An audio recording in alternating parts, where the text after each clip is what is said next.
Hey, hey, hey. Oh my gosh. It is Friday. I hope you are doing incredible out there. I'll wait for some of y'all to come on Instagram, on Facebook and all, so I can see what's going on.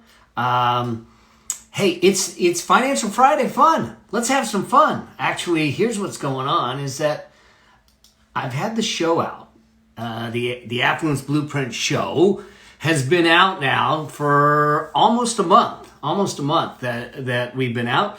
It has been off the charts. The feedback that we've gotten, the reviews that we've gotten has been great. But now I'm starting to get some questions in. Now some people are reaching out and saying, hey, can you help me out? Can you answer some questions? And so what I want to do is answer a couple of the questions that have come in on the show. Financial questions, money questions, business questions, those kinds of things to see if I can get you some help. So I'm going to do these as questions come in. I'm going to either use them for questions on the episode. So make sure that if you have financial questions, if you have money questions, if you have wealth questions, if you have entrepreneurship, business questions, hit me up, DM me, send them to me. Let me help. Let me see what we can do to keep you moving forward. Look, the show, the Affluent Entrepreneur Show, is all about you. It's about us scaling your business. It's about us scaling your money. It's about us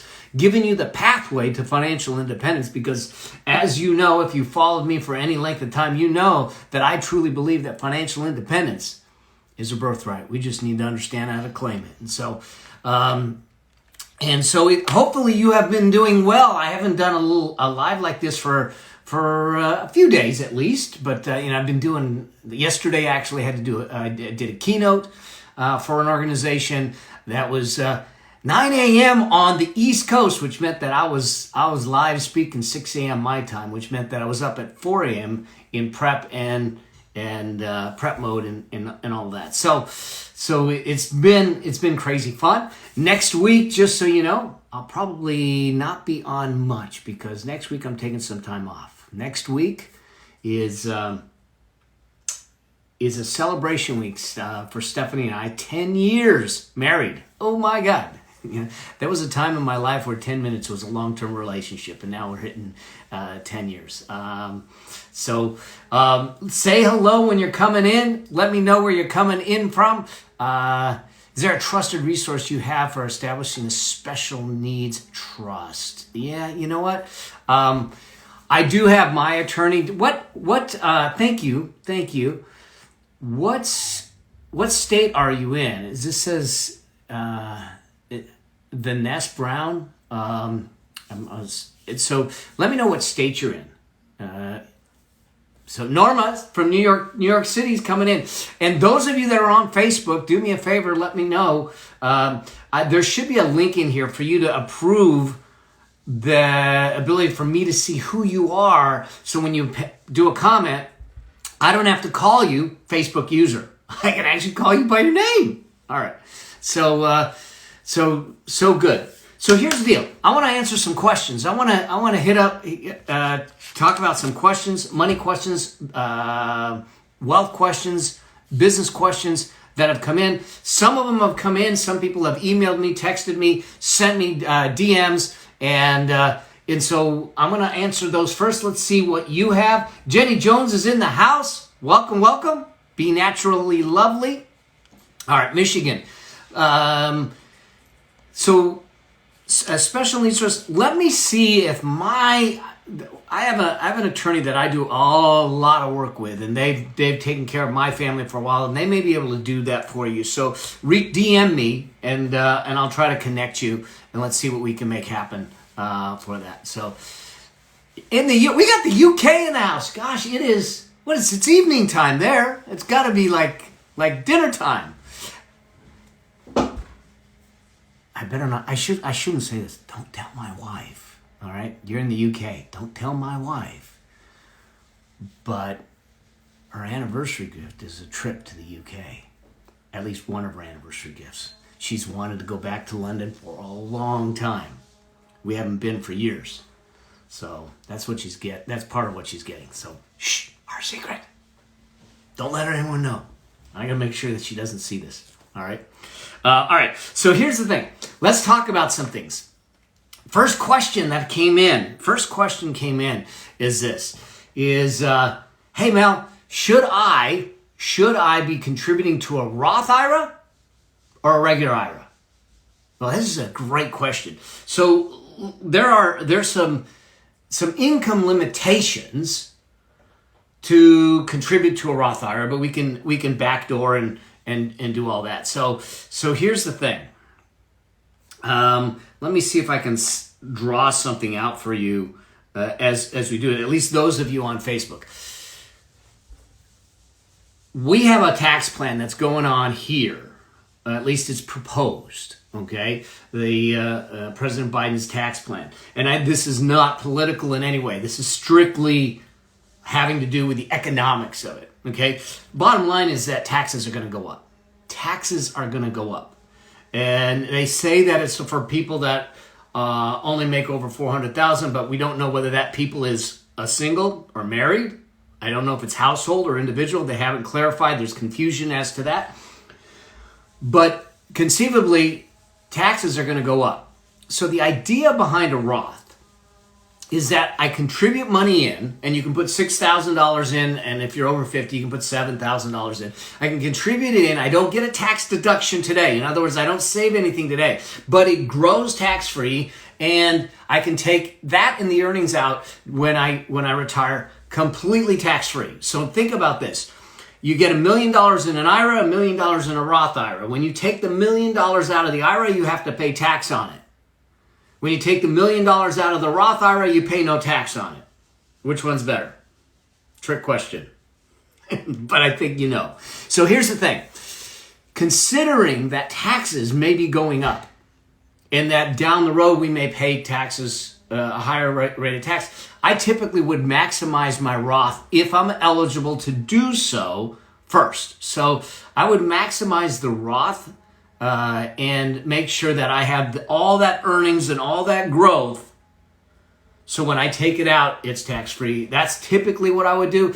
Certain circumstances we wouldn't do that, but by and large, I would go to the Roth first.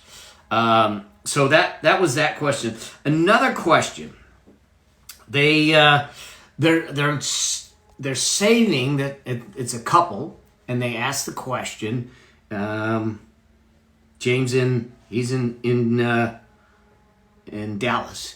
He said he says we're saving for a house, and I want to know where that comes into the pecking order. So we have this hierarchy of how do we allocate our cash. Where does that come into the pecking order, and how do we do it? So this is for a house. This is also for any big purchases. What I want you to look at is, from a financial standpoint, my buddy Anthony Trucks is in the house. We're answering financial questions, money questions, and wealth questions today, my friend. It's so good to see you here.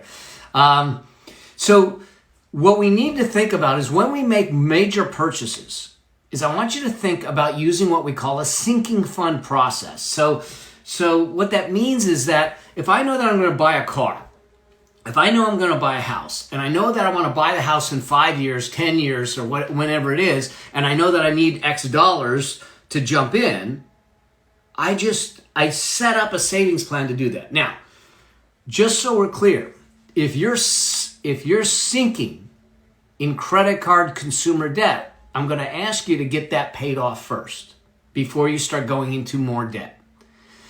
Get yourself out of consumer debt and make sure that you take that debt load off your body, off your shoulders. If you have debt and you're having challenges with the debt, or you're trying to figure out how to get it paid off, then I want you to go to my site, go to melabraham.com/no debt. Okay, I'm not going to pay your debt off for you, but there is a tool there that's going to allow you to put your debt in, and it's going to allocate it out. It's going to figure out what's the fastest way to pay it off and what's the cheapest way to pay it off, so you can have a payment schedule and get yourself on schedule to get the debt paid off. Get yourself out of consumer debt as soon as possible.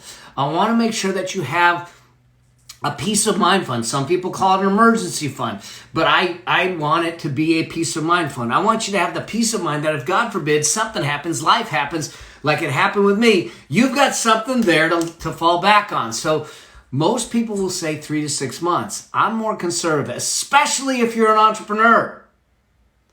I want you to have 9 to 18 months. 9 to 18 months. Naomi, New York, she's been using the debt calculator and she loves it. Go there. It's free. Come on. melabraham.com/no debt. Let's get you out of debt. So first things first, I'd make sure that you have yourself on a debt payoff plan. Get the debt payoff plan in place.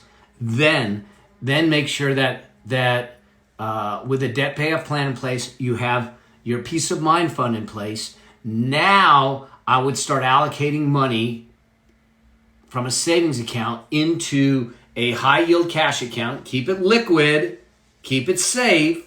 You're not going to make a lot on it, but we don't want to lose the money for the house and start putting money away for the house. We're going to use a sinking fund process. You may do that for a car, you may do it for a house, you may do it for vacation. This is how you start to buy things at the speed of cash. Okay? You start to buy things at the speed of cash. And so what we do, because the tendency is we use credit, and we use credit to buy things that we can't afford today. I know, don't give me this whole thing about mileage and I get points and all that stuff. Listen, there isn't a millionaire out there that goes, those points on my United card, they made me wealthy. All right? So bottom line is this, is I want to make sure that you guys do this properly, you do it sustainably, and that you do it well. All right. So saving for a house, we want to make sure that we're out of consumer debt. It's going to help you with qualifying for the loans and that type of thing. Second, another thing to think about is this.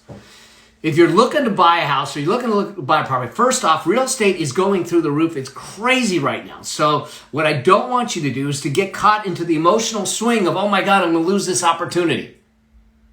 Okay, this isn't your, as Eminem says, though, it isn't your only opportunity. Okay, it will come back. Things will ebb and flow. Things will cycle.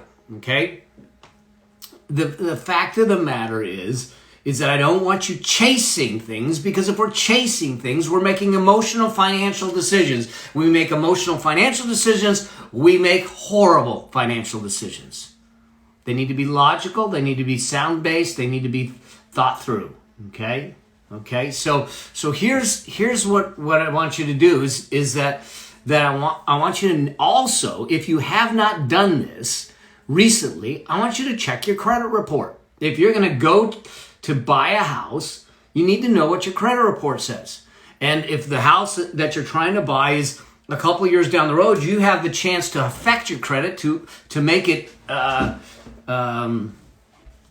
better if you need to help you out. So go to freecreditreport.com.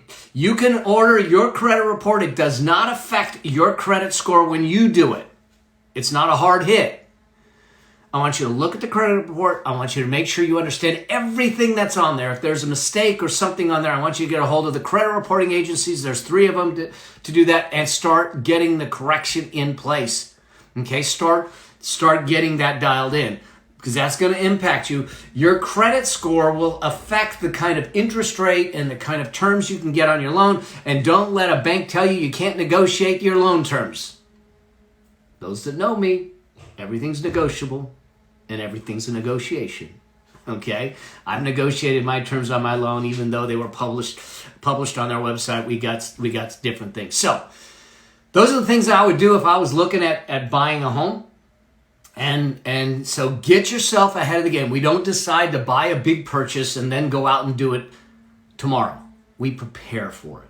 We do it that way. All right. So that was that question. A similar question came in and said, "Hey Mel, I'm thinking about," this is from Sally. She says, "We're thinking about refinancing our home. What do you think about that?" Well, I don't have enough information to answer the question, but let me give you my general answer for most of my clients. What we want to do is we want to look at we want to look at what the cost is of refinancing. Okay, now there are some banks and institutions that'll say it's no cost.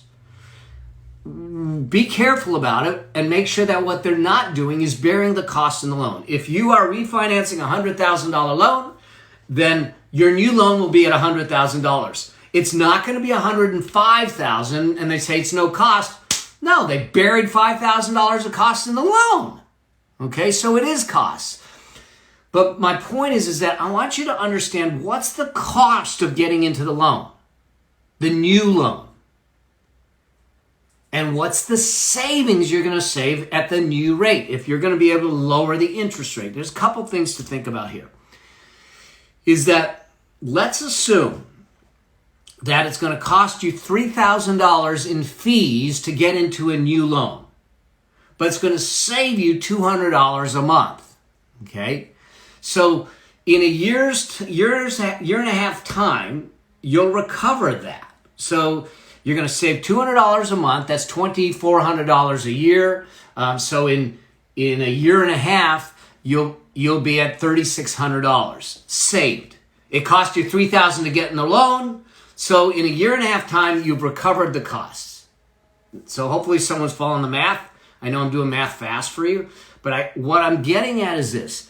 Typically, if I can get and recover my loan fees, the additional fees for the refinance within 2 years, I'll look at going through a refinance. Now, the other thing that I will do, and I did this on this house, on my house, and we don't have a lot of debt. And at some point we'll just pay it off. But here's what I did on this house, is I refinanced, we got a lower rate. I didn't save anything on the payment, but what I did is I knocked 8 years off the loan. So I took a shorter term. So when you think about refinancing, you might look at it and say, wait, I'm in a 30-year term. What would happen if I went to a 20-year term? Maybe I don't save a lot. Maybe I don't save a lot in the sense of the payment, but I save a ton in the sense of the interest. I was doing this with a client the other day, and he said they were looking at the possibility of refinancing. God, if I can let me see if I can pull up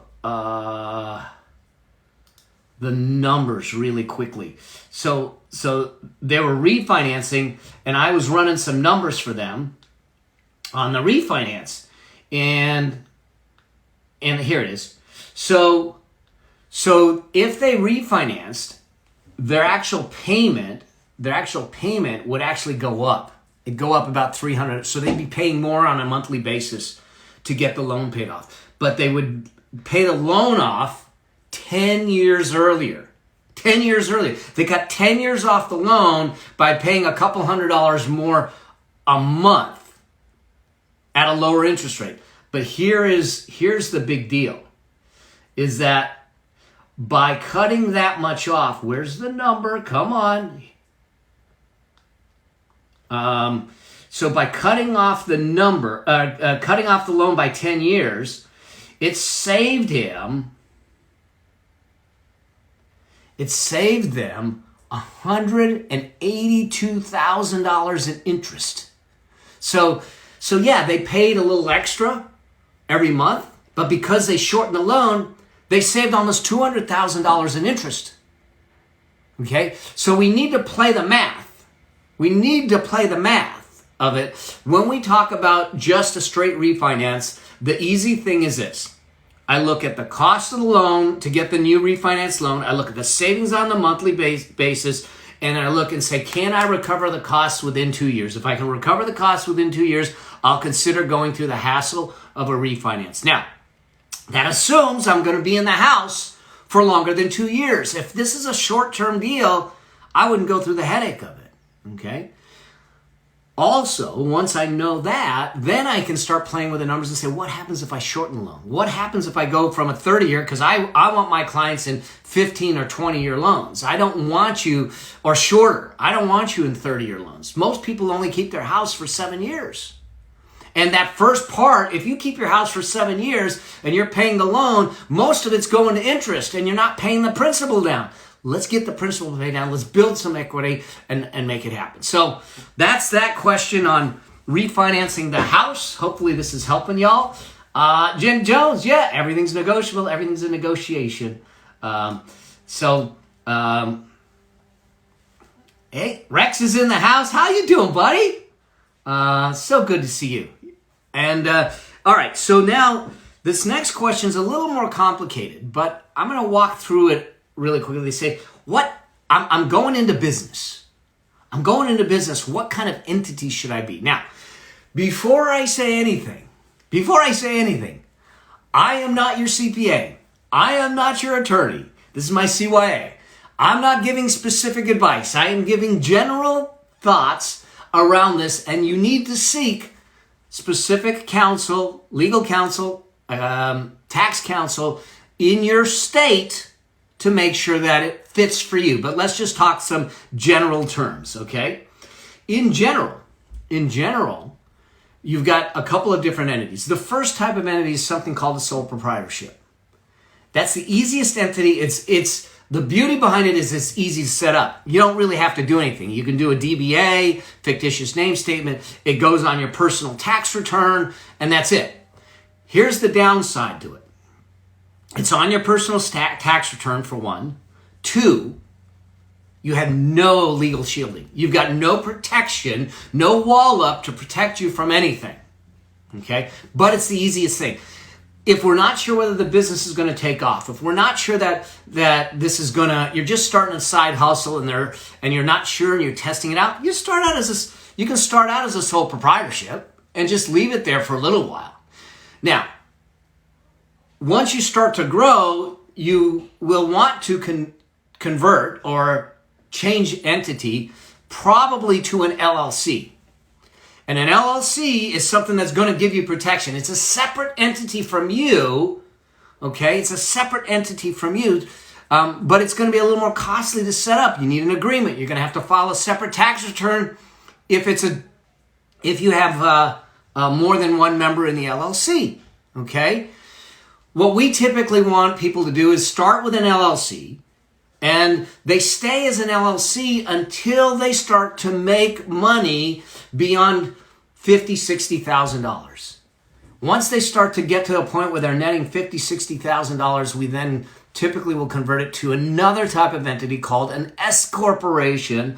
The S corporation will then, we can do that for tax reasons, and it's a little more complicated than I'll go in here. I'll go deeper on my show. In fact, I'll do a whole episode on entity selection where I draw it out for you, everything. But once you start to get to a point where you're netting $60,000, $50,000, $60,000, we start looking at using an S corporation to reduce the amount of taxes that you're going to pay to Social Security, Medicare, and that type of thing, and do that. So you've got that, and then you have a corporation, just a regular corporation.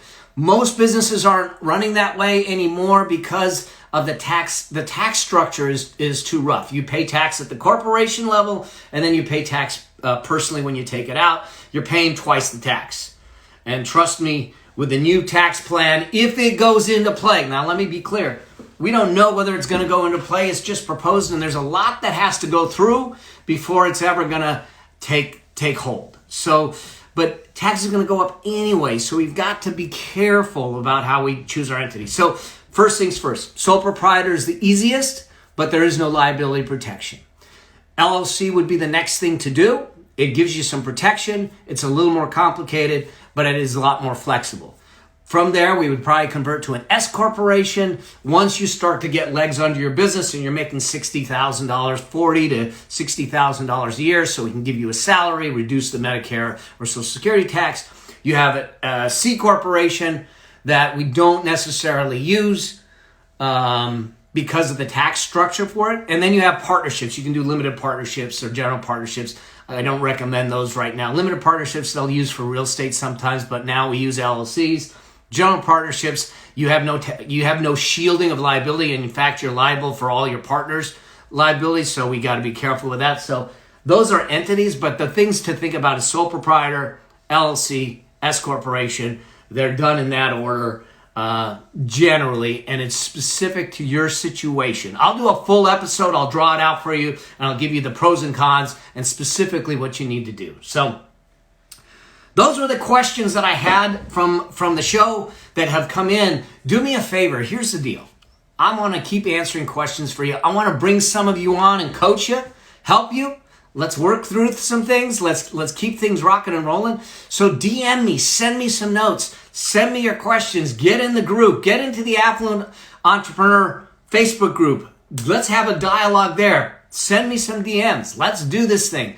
I want to bring you up on the show. I'm going to try to make this a semi-regular occurrence. These Financial Friday conversations where we can answer some questions, help you out, move you through this stuff so we can keep you moving. I want this year to be the year that you shift and change your financial destiny, because I truly believe that financial independence, it's a birthright. We just need to understand how to go out and claim it. So let's do that. And let's not do it alone. You're not in isolation. You're not siloed.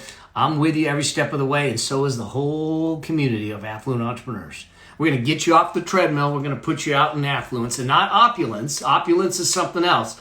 Affluence. A life that's meaningful, impactful, fruitful, and peaceful. All right? As an entrepreneur. So keep them coming in. I will collect the questions, and we'll keep doing this. And like I said, I want to do full episodes of Q&A. I want to do it live with you. I'll bring people on Instagram. I'll bring people on Facebook. We'll do interviews, and we'll help solve the problems and keep you moving forward. So you all have a blessed rest of your day, rest of your Friday. I've got an interview coming up shortly that I got to get prepared for, and then I'll be out of town next week. All right, my wife and I, we're celebrating 10 years married. 10 years married. Actually, tomorrow we're going up to see my son and his wife for the baby shower, because within 60 days I'm going to be a granddad. And then next week we're taking off to celebrate 10 years married, and then I'll be back. So, but I'll try to do something from there. And always great to have you on. I'm blessed when I get a chance to share time with each and every one of you, and I don't take it lightly that you are taking time from your life to spend it here with me live. So blessings to you all. If there's anyone out there that you know needs to get some financial advice, that needs to really get their money game up, then send them our way. Go to the Affluent Entrepreneur Show. Let them listen to the show. Let them get dialed in. Let them know that they have a safe place to have sane conversations around money, wealth. A place where you're not going to be demonized because you want to make money. Because money is going to make a difference. So, so you guys have an incredible rest of your day. A blessed weekend. And we'll talk soon. If something comes up, reach out. Because I'm just a text away, a DM away, a comment away. And we'll make it happen. All right? See y'all. You have a great one. Cheers. Bye.